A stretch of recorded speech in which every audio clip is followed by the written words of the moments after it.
I keep both neon and Cardinal Tetras in my 40-gallon community tank, so I wanted to publish a video sharing my experiences. Although these fish do look similar, there are some differences that might make one species a better fit for you than the other, so I hope this video will help you choose the perfect fish for you. I want to start the comparison by going over the appearances of the two species, and as you can see in this graphic, the main visual difference is the white belly of the neon tetras compared to the red belly of Cardinal Tetras. Cardinals can have some white on their belly, but it's often right at the very bottom and usually in small amounts.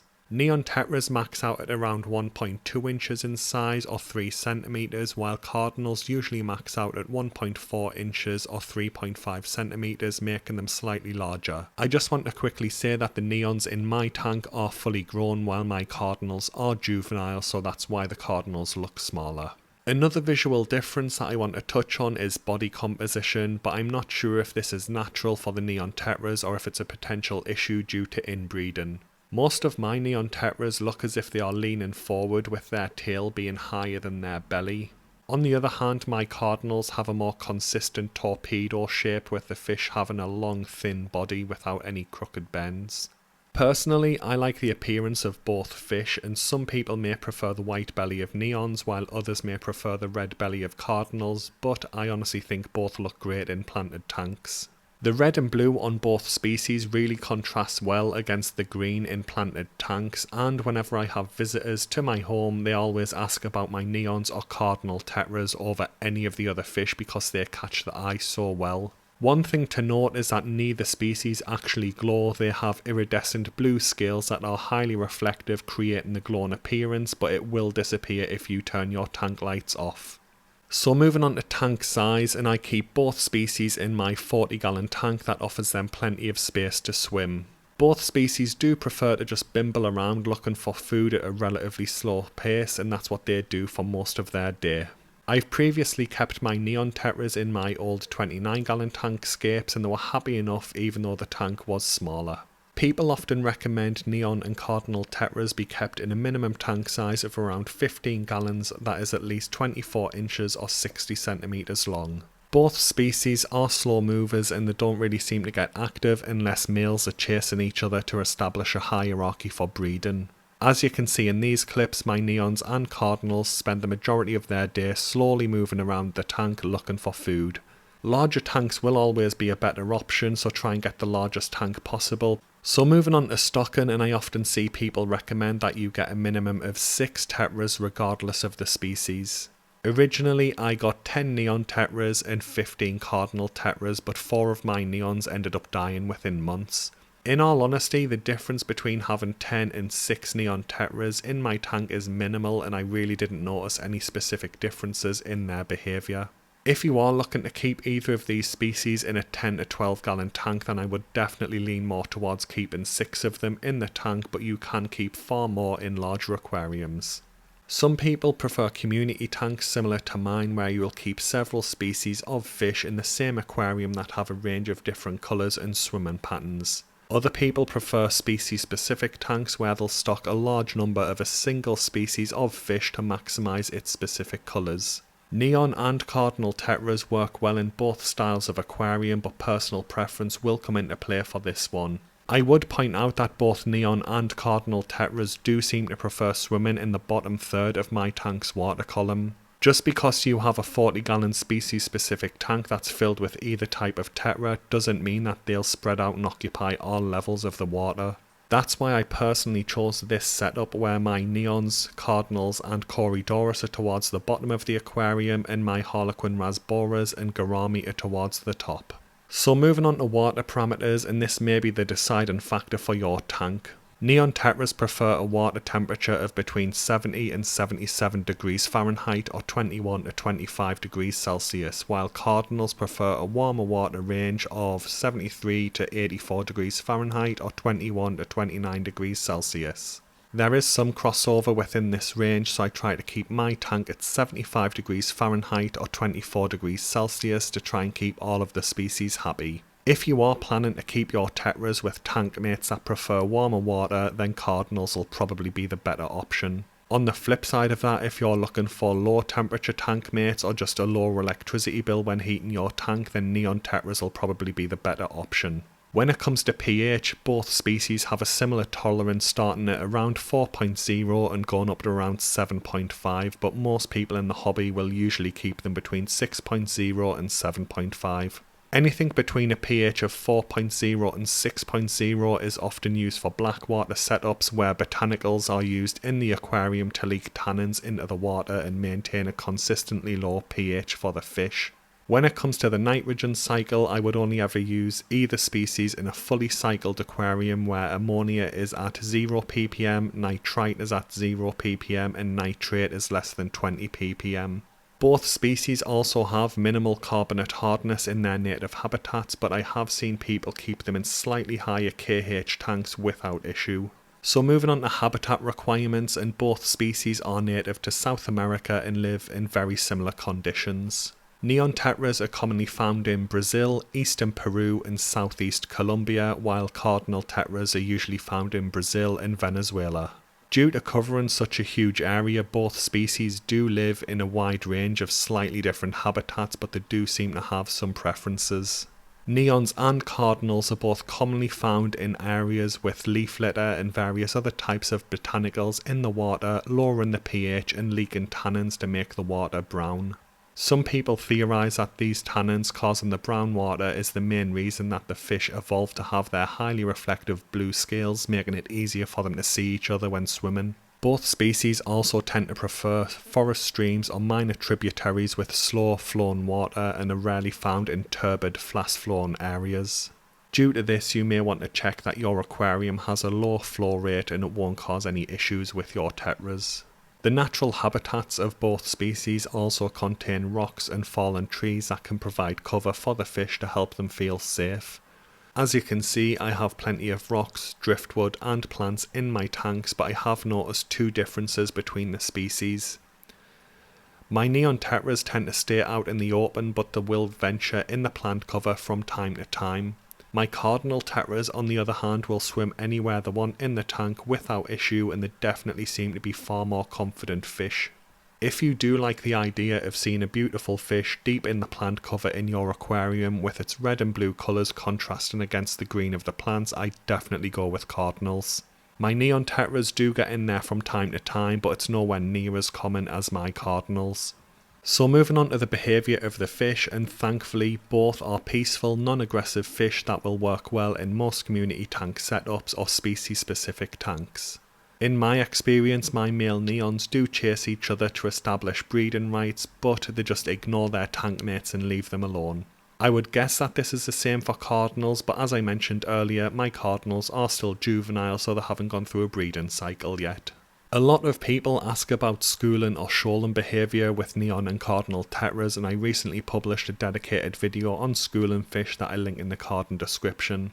In short, neither of these species consistently shoal or school in their tank, and they both seem to prefer to just go off and bimble around looking for food. My Cardinal Tetras do tend to shoal up when the lights go from white to blue, but my Neons just don't care about this, and even then the Cardinals usually only do this for 15 to 30 minutes at most. So moving on to tank mates, and both species do seem to be pretty oblivious to their tank mates and just do their own thing. Thankfully, this does open them up to being kept with a wide range of other peaceful fish when kept in community tanks. At the time of recording, I've kept my Neon and Cardinal Tetras with pearl gourami, honey gourami, harlequin rasboras, chili rasboras, guppies, corydoras and a Siamese algae eater. I've also kept them with Armano shrimp and various types of Neocaridina shrimp, but I would guess that they might eat some of the baby Neocaridinas. The point is, if you do want to keep either species in a community tank, they will work well in most setups with a huge range of tank mates without issue. So moving on to feeding, and both species are apparently omnivorous, but they definitely seem to prefer foods that are high in protein. I've tried a wide range of foods with them, and I currently use fluval bug bites as their primary food source, with Daphnia and Cyclops being used as treats once or twice a week. I do add bloodworm to the tank once or twice a week as a treat for my Corydoras and Gourami, and my Tetras do their best with that too, but they usually side with the Daphnia and Cyclops.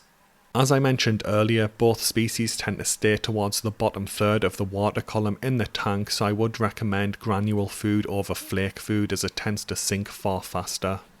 I don't ever remember seeing either species of tetra feeding from the surface of my tank, and they usually wait for the food to sink down to their level before they eat it. Both my neon and cardinal tetras will happily pick food off the substrate too, but I have seen other people online saying their fish won't. I'm not sure if this is just due to the fish not liking the food that they've been given, or if there is some lines out there that won't take food from the substrate.